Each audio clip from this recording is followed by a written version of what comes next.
So it's sort of funny, on the space station we have computers that run everything, as you could probably imagine, some of them laptops. And we run our life by schedule on the laptop. If you can imagine, also, your timeline is on the laptop, and there's a red line as time is ticking going, and you have to complete all these tasks that are happening. And inside this program is all the things that you might need to do this task, like where to find all the tools, because we're our own plumbers, our own electricians, our own IT guys up there. So this timeline has everything on it, which becomes essentially like, people are probably used to always walking around with your iPhone or your iPad, and if you lose it, you get like a little bit nervous, right? Yeah. So this computer was sort of like the same thing. All of a sudden, this stuff all broke down. None of our computer connectivity was working. And also it shows on them when we have communications with the ground. So we're sort of operating in the blind, but you know, the space station, like any spacecraft, is continually orbiting. So it's not like we're out of control or anybody's nervous or anything like that, but it's just like that feeling like, where's my iPhone? You know, I can't find it. How am I going to live without this thing? And so we have a lot of technical difficulties on the space station as well, which somehow we overcome, and I think we'll do the same here. No problem. All right. So, without sound or with sound, but maybe just a little lower. So this is our cruise. My crew is on your left, my right, and again on the left, and the other crew is the one before us and one after us. So every good celebration ends with cake, and that was the end of our training process, which is about 2.5 years of training. And it's not only here in Russia, but it's also Houston, Europe, Japan, and Canada. And it's pretty extensive. We train for, of course, the things that you're going to do, like eat, to spacewalks, to robotic work, as well as scientific experiments that we're going to do. And when I say robotic work, that's the workstation. You might be using the robotic arm to grab some visiting vehicles. You'll see that in the future. This is us getting ready to train for our spacewalks at this big pool that we have in Houston, Texas. It will simulate microgravity because we float in the pool essentially by being weighted in essentially we're in a balloon type of suit. So that's how we can practice all of the things that we're going to do out in space. The training, of course, ends here in Star City, right outside of Moscow. And there's a lot of traditions. One of them is coming to Red Square to lay flowers on Yuri Gagarin's grave.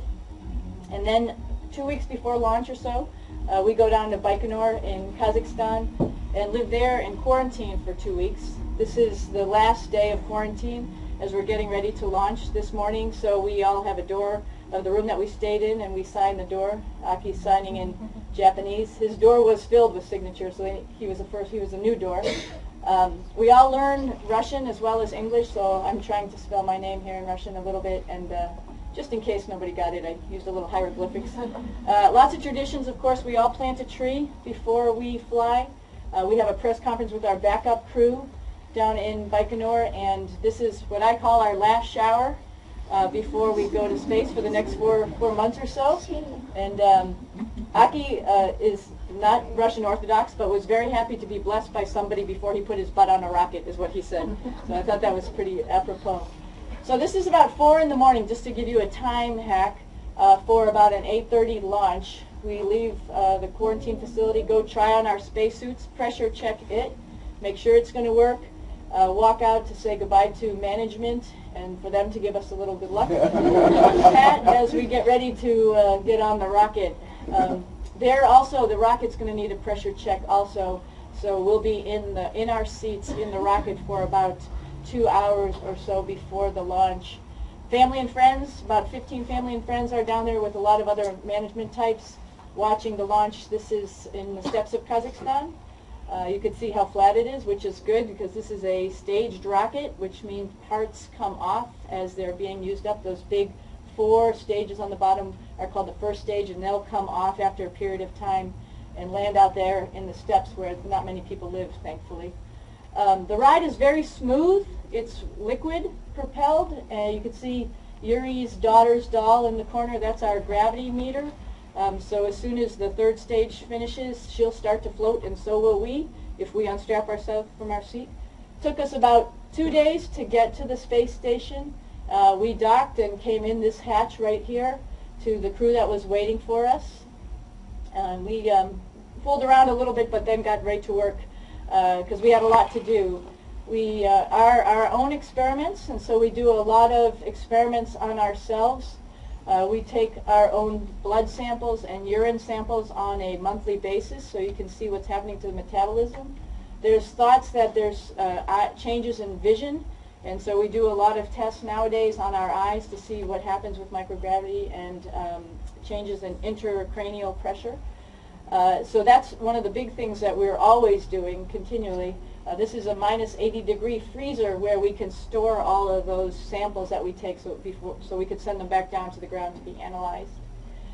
This is a Japanese airlock, and I'll tell you a little bit more about that in a little bit. But we do most of our work on the computer. My mom asked me, "Where's your desk?" And I said, well, we don't really have a desk. We just have computers that are Velcroed to the wall, and this is how we work. And we work with other equipment like this, our friend Robot. You can see his hands are moving here. He's an experiment. Maybe we'll be able to use him outside instead of doing a spacewalk one day. We also had some live friends. We had a couple spiders up there with us. They're jumping spiders from Egypt with an education experiment. We also had fish up there. We had an aquarium, if you could think about how an aquarium might work in space. It was pretty unique.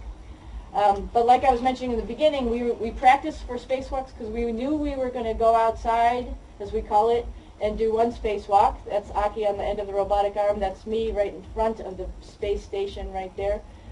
Just an idea of the type of tools that you use when you're outside, because if you can imagine, the gloves are pretty bulky, and so you need some bulky tools. Joe was operating the robotic arm to fly Aki around as I was crawling around on the front of the space station to change out this big box right here, just essentially a circuit breaker box.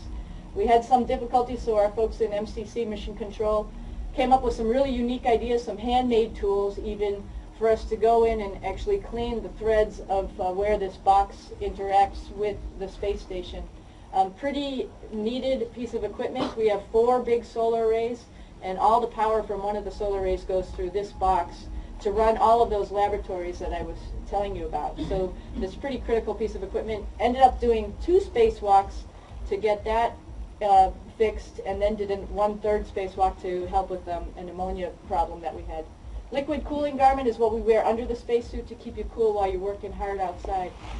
Our Russian counterparts were then getting ready to do one of their spacewalks, and one of the tasks on their spacewalk was to deploy this satellite here. It's just a big silver ball. Essentially what it was doing was re-entering into the atmosphere. They were able to track that on the ground, and so now they have a very accurate math model of how orbital debris breaks up and comes back into the atmosphere, which is important because this is what we do. We actually throw away trash by throwing away stuff outside, and I'll talk about that in just a little bit. A very unique and interesting experiment. They're also getting ready to put up another module, the multi-purpose logistics module. So to get ready for that, they had to remove these big cranes during their spacewalk. On the anniversary of the Sputnik launch, we launched these micro satellites. This came from that Japanese airlock. Like I said, we put them in the Japanese airlock, then shot them out the Japanese robotic arm. And this is a new technique and idea to have constellations, small constellations of satellites for communication, whatever. European transfer vehicle came and was connected and undocked while we were up there. The American SpaceX module came up, and we grabbed that with the robotic arm and docked it to the space station, as well as a Japanese HTV, which another vehicle came up. It's pretty cool. They come up and they hover right next to the space station. We take the robotic arm, grab it, and then dock it to the space station. And I was talking about trash because and throwing stuff away, because this is how we throw stuff away.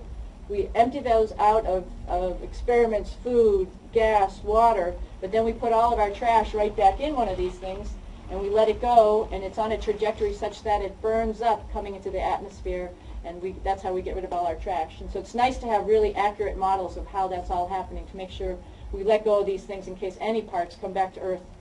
We are in a safe place. So Gennady, right here, his hair was almost as long as mine, so we decided to send him home to get his hair cut. So him and his crew of 3, Joe and Sergey, we had a change of command. They jumped into their spacecraft, so you can see how crowded it is in a Soyuz, and then did this nice soft landing out on the steppes of Kazakhstan. Not really so soft. So then it was just a group of 3 of us up there for about a month. Very empty. I mean, we had to turn the intercom to find each other because the space station is about the size of like a jumbo jet. It's huge, 747.